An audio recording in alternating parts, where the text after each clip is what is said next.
if you're a guest with us today, you have landed in the middle of a series on stewardship. So I know you're excited about that. So one of the things that we did, if you're a guest, we have a bag or a gift bag for you that has a little treat in there specifically for you for coming during this kind of an inside talk. You know, it's not as we talk together. But if you were here last week, we started talking about kind of the effects that our upbringing has on the way we see and view and deal with money. And you know, we kind of said that you were either born with a silver spoon in your mouth or a spork, right? Or maybe somewhere in between, right? But it affects how we function and how we operate. But the unique thing about the church is that unlike the country club or the alley bar or these different places, that it is a really widespread group of people from all kinds of backgrounds that come to the same place. And what we realize is that at the foot of the cross, the ground is level. And that's what it says in Isaiah 64:6. Says, "We have all become like one who is unclean, and all our righteous deeds are like filthy cloth." You see, the church is a place where your earthly winnings do not give you your value. Your value comes from the fact that you were created with the image of God on you, right? And that's in the very beginning of your Bibles. That's Genesis 1:27, right? So God created humans in God's image. In the image of God, God created them, male and female. They were created. And so like the government collects money with their image stamped on it, God is after that which is God stamped on us and is after our hearts. So that was last week. And so raise your hand if you're rich. No? I'm so rich. You know, what are you supposed to say? How rich are you? Let me try it again. I'm so rich.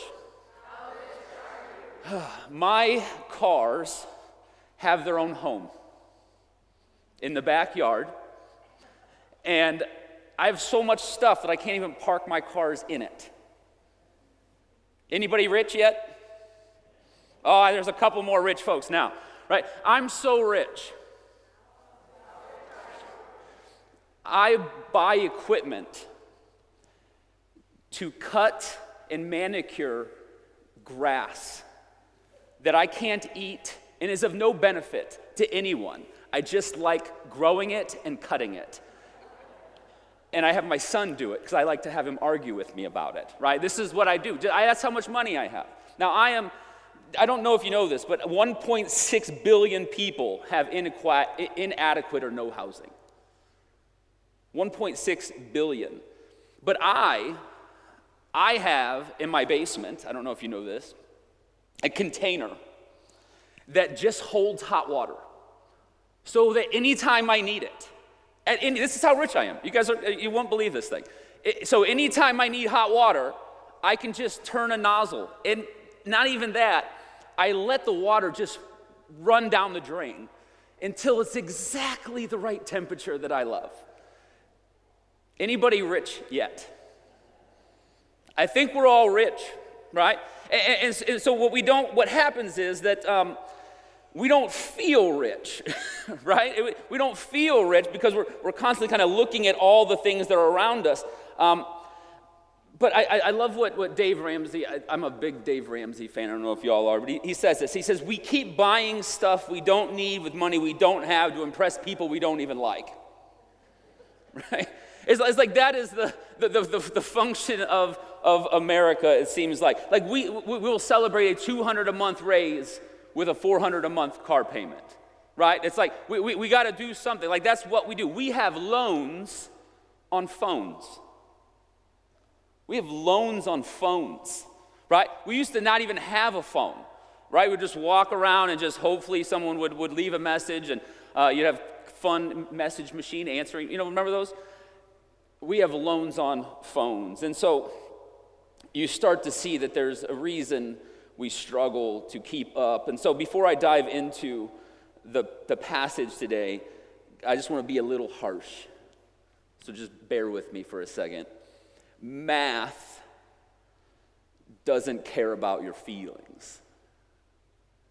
right? Math, what the kids would say, math be mathing, all right? Right? What that means is like no matter what your upbringing is or what or your situation or what you feel you should get, if the math doesn't work, you don't get it. I had a friend who insisted, no matter how, we would get in fights about this. He insisted that you could go out to eat even if you couldn't afford to tip. Right? And I'm like, you can't. He's like, no, I deserve, like, I didn't get to go out to eat, or like, kind of this. Well, it's like, no, math be mathing, right? The math is not working. And so Dave Ramsey points out that most young adults try to reach their parents' standard of living within 5 years of moving out.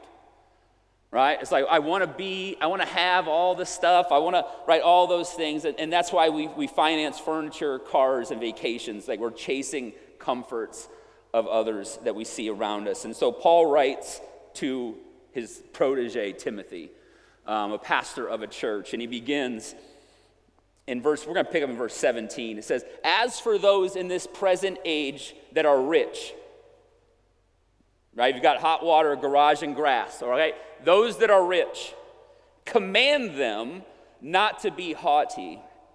And so Paul's telling Timothy, right, there's some people that are in abundance, and that command word that's a pretty strong word, right? It's not like, hey, if the topic comes up, let some of the people that are well off know that they should be doing good things, or not to be caught up in themselves. It's a command. He goes, no, this is important. This is actually the last thing that he's saying in this letter to Timothy. Make sure that they know that they're not to be haughty. And so it's not just a financial issue that Paul has. This is actually something that we see with Paul throughout all of his letters, this idea of pride getting in the way. Like it's not just the financial pride, but it's all kinds of pride. If you look at Romans 12:3, Paul says this, for by the grace given to me, I say to everyone among you, not to think of yourselves more highly than you ought to think, but to think with sober judgment. And so Paul is aware that when we experience blessing, right, when things start to go well in life, we start to go, I'm pretty good at this life thing. I'm pretty good at this, right? We start to go that I'm the one, I've got this all figured out. And Paul wants to understand that everything we have is from God. And God should be thanked for it. And so Paul being he was a Pharisee before he was a Christian, and so he would have had the Pentateuch memorized. That's the first 5 books of the Bible memorized. That includes Deuteronomy. All right, so go home, memorize Deuteronomy. We'll test on it next week. Okay, it's not that easy to memorize, but what he does is in his Christian teachings is he tends to pool a lot of those kind of the Jewish knowledge into it. And so this message that he's given. I want you to go back to Deuteronomy 8, and this is a little long, but I'll read it. And I wanted to cut it down, but I was like, yeah, you need the whole thing. It's so good. Verse 11 through 19, Deuteronomy 8. Take care that you do not forget the Lord your God by failing to keep his commandments, his ordinances, and his statutes that I'm commanding you today. When you have eaten your fill and have built fine houses and live in them, and when your herds and flocks have multiplied, and your silver and gold is multiplied, and all you have is multiplied, so you're rich, then do not exalt yourself, forgetting the Lord your God, who brought you up out of the land of Egypt into the house and out of the house of slavery, who led you through the great terrible wilderness and arid wasteland with poisonous snakes and scorpions. He made water flow from you from flint rock. He fed you in the wilderness with manna, and your ancestors did not know, to humble you and to test you, and in the end to you to do good. This verse 17, look at this. Do not say to yourself, my power and my might in my own hand have gotten me this wealth. But remember the Lord your God, for it is he who gives you power to get wealth, so that he may confirm his covenant that he swore to your ancestors as he is doing today. If you do forget the Lord your God and follow other gods to serve and worship them, I solemnly warn you today that you shall surely perish. And so Paul and Moses and Genesis is really this idea that we do get caught up in I'm pretty good at this when it's going well. But isn't that what we do? We like to blame God when it's going really bad. But when things start to go really well, and the Israelites saw this, I can't go into the whole thing. This was a natural rhythm of the ancient Israel. It was things go well, we forget God. Things go bad, and we cry out, right? So let's go back to the text. Verse 17. So it says this, as for those in this present age who are rich, command them not to be haughty or to set their hopes on the uncertainty of riches, but rather on God, who richly provides us with everything for our enjoyment. And so how many of you know that riches are uncertain? Yeah. It doesn't take much. We know in our heads, right? We watch the stock market go up and down all day, all week, all month, all year. We watch gas prices change when the gas doesn't change. It's like, it's the same gas in the ground. The price change, right? Even our cash, if you just leave money in a savings account, it is worth less than it was a year ago if the number didn't change, right? Because they just keep printing money. And so inflation also lets us know that there is no certainty in wealth. And so, but everything in this world screams at us that wealth is unstable, and yet we still put our hope in it. And so Paul is writing this letter to Timothy, and again, he echoes an Old Testament idea, right? And this is found in Proverbs 18, verse 10 and 11 and 12. The name of the Lord is a strong tower. The righteous run into it and are safe. The wealth of the rich is their strong city. In their imagination, it is like a high wall. Before destruction, one's heart is haughty, but humility goes before honor. And I think this is why the rich and powerful get such a difficult go at it in the New Testament. Right? You're familiar with the rich young ruler. The rich young ruler went up to Jesus and goes, hey, what do I need to do to have eternal life? And I don't know if you remember, so Jesus says to him, he goes, well, just follow the rules. It's that simple, just follow the rules. And he goes, well, I'm great at following the rules. I've been following the rules my entire life. And he says this in verse 20. I think I have the message here, but in verse 20 of that passage, it says to them, teacher, I've kept all these since my youth. And Jesus, looking at him, loved him and said, you lack one thing.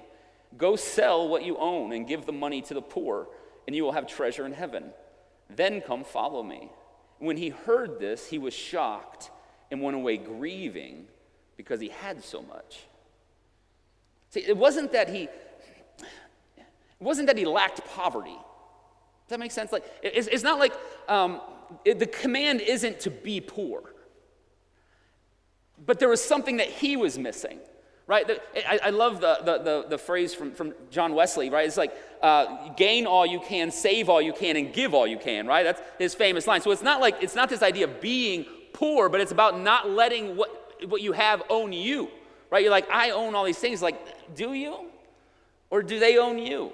Right? It's because they owned him. He was like, no, I can't. I'm not willing to give it up. So it's pride that keeps him from surrender. And so in verse 18 it says this, they are to do good and to be rich in good works. And so these are the characteristics of a rich Christian. To do good works and to do good and be rich in good works. But notice this isn't about giving to the church, right? This isn't like, hey, give more to the church. Give more to the church. This isn't what's being said right here. This is actually a question about what you are actually doing with your actual life, right?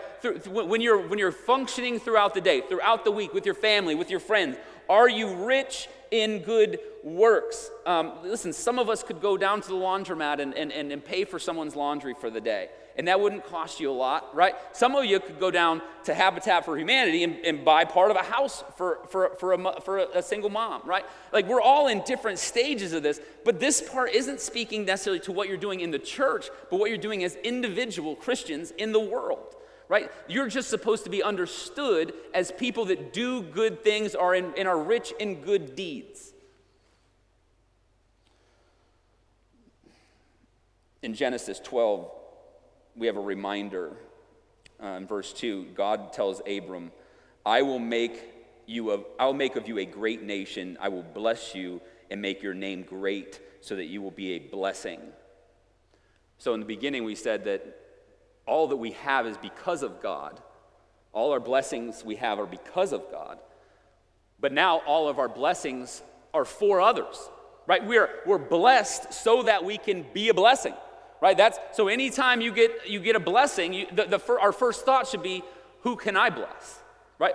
That's how you're rich in good deeds. That's how instead of getting a $400 car payment with a $200 raise, we go, well, maybe I can help somebody out now more. In verse 18, he says, they are to do good, to be rich in good works, generous, and ready to share. Now, I'm gonna use a cuss word here, so just prepare yourselves. If you don't have a budget, I know people hate that word, budget, right? It is hard to know how much you can share if you don't know how much you have. Are you with me? Right? It's like if you have no idea how much extra you have, and what we find is that people that do start to put a budget together, they go, I feel like I got a raise, right? Because you realize you were spending money in places that you weren't even paying attention, that just slowly adds up. But there's this concept in the Old Testament called gleaning, and I'm not going to dive into it. We touched on it in our Matthew series a couple weeks ago.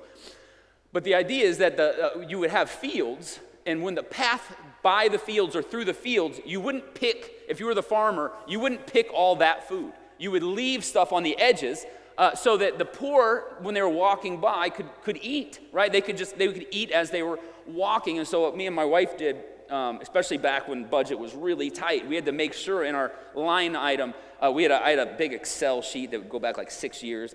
I love that stuff. It doesn't matter. But we had a line item called gleaning. And sometimes we put $5 in there, and sometimes we put $10 in it. But we put it in an envelope and just set it aside until now we didn't tell people we had it, you know what I mean? But if someone came up and it needed something, it's like we have the gleaning envelope, right? We have this envelope just for you. And so that's one of the ways in which we can be ready to share. And I think the Every Dollar app, just a hindsight, or a little note, if you don't have a budget, one of the top of the line budgets from Financial Peace University is the Every Dollar app, and it has a free version, and it is top of the line. So, last verse 18 and 19. They're to do good, to be rich in good works, generous, ready to share, thus storing up for themselves the treasure of a good foundation for the future, so that they may take hold of the life that really is life. You don't see a lot of generous people's lives kind of crumble as much. It happens.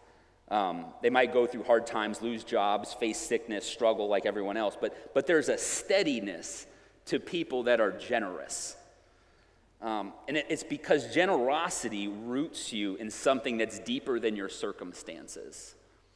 And also, you then become surrounded by people who know you as a generous person. But Paul says that when you do good and share what you have, you're actually building a foundation. You're storing up for something real, not in a bank, but in your soul. And so generosity keeps you from falling apart because it keeps your trust in God and not in things. It's the opposite of the rich young ruler who walked away sad. He was full of possessions, but empty of peace. But generous people, they're often not the richest. They're just the most grounded. They've already learned how to take hold of the life that's truly life. Bless you, church.